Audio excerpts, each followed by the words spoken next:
We believe it is imperative that we support our military spouses and their children because you play a significant role in the defense of our nation.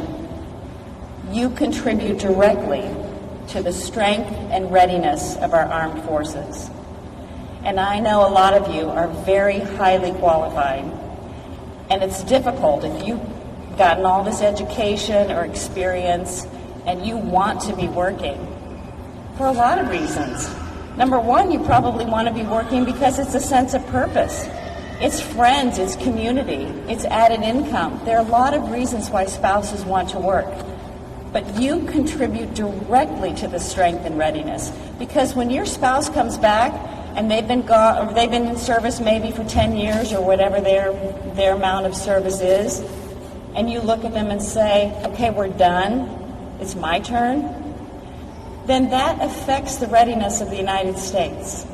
And so we want you to be fulfilled because it's the right thing, but it's also the right thing for our armed forces. So let me tell you some things that we've done these past 4 years to help create employment solutions for our military spouses. And maybe some of these will be things that can help you right now where you are. These are specifics. So the policy to reimburse for relicensing and recertification costs when you have a permanent change of station doubled from $500 to $1,000.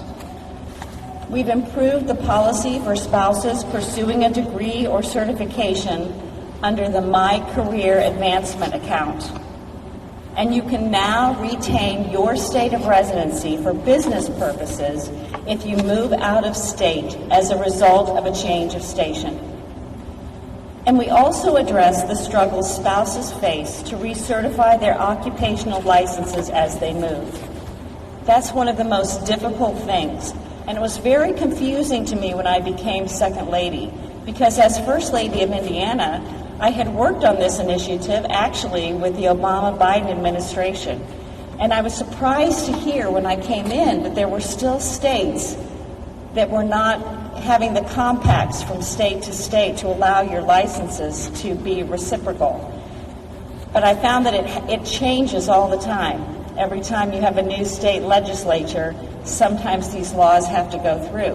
And honestly, for states, it's how they make income. It's how they get fees. And so I felt like this is something we really needed to focus on.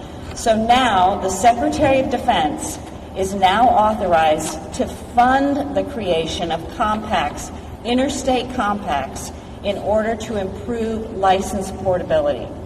Because if we can fund it at this state, then they're more willing to allow the reciprocity. And President Trump announced the governor's initiative on regulatory innovation. And this initiative aims to cut regulations and costs, advance occupational licensing reform, and better align local, state, and federal regulations for anyone whose employment requires a license, anyone. So the leadership on this issue is already having an impact at the state level.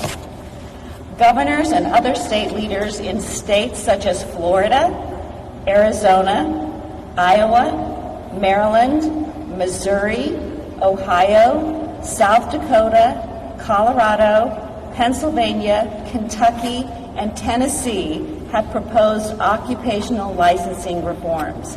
And every year we would have the governors to our home, the Vice President's residence, for a lunch. And I would explain to them each time, this is really important. And some of the governors started saying to me, okay, well, I heard you mention like Florida and Arizona last year, but so we're doing stuff in our state, so would you mention us too? And it's great to have them competing back and forth. The President signed an executive order to enhance opportunities for military spouses looking for employment in the federal government. And we've been hiring. I hired a military spouse to work in the office of the Second Lady, and she is our Director of Advance, which means she has traveled throughout the United States to help us plan and organize events like this one. And she actually helped with this one. Natalie, where are you? There's Natalie.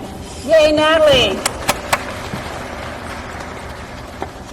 And she's Navy, Okay, did she get a better applause since she's Navy?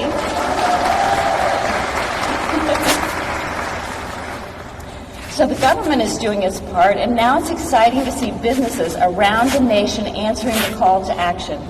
I've hosted 3 business summits at the White House that brought together 50 companies from all over the United States to discuss and create military spouse employment solutions.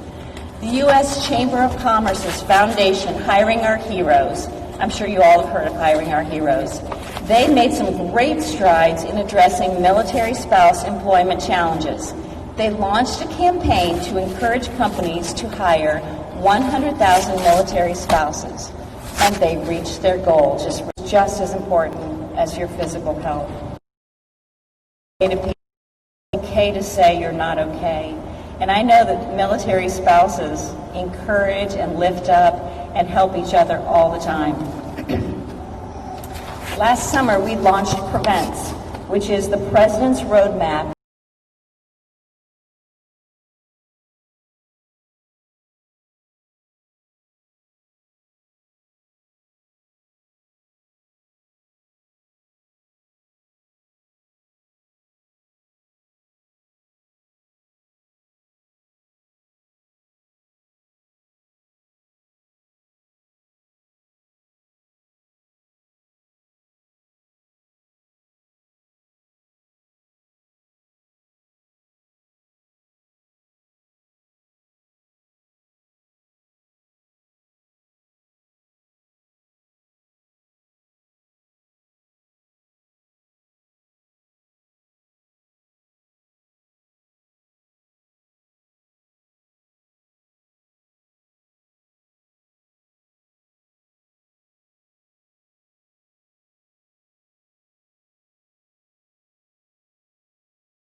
for 7.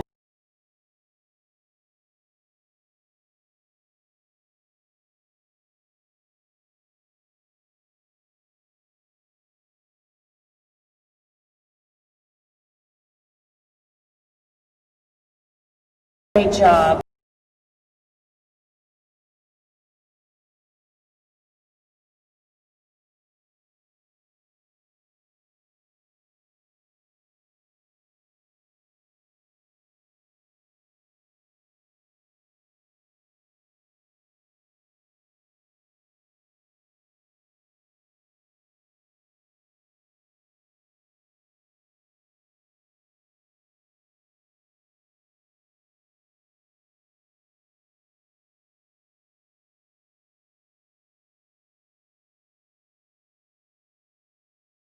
But just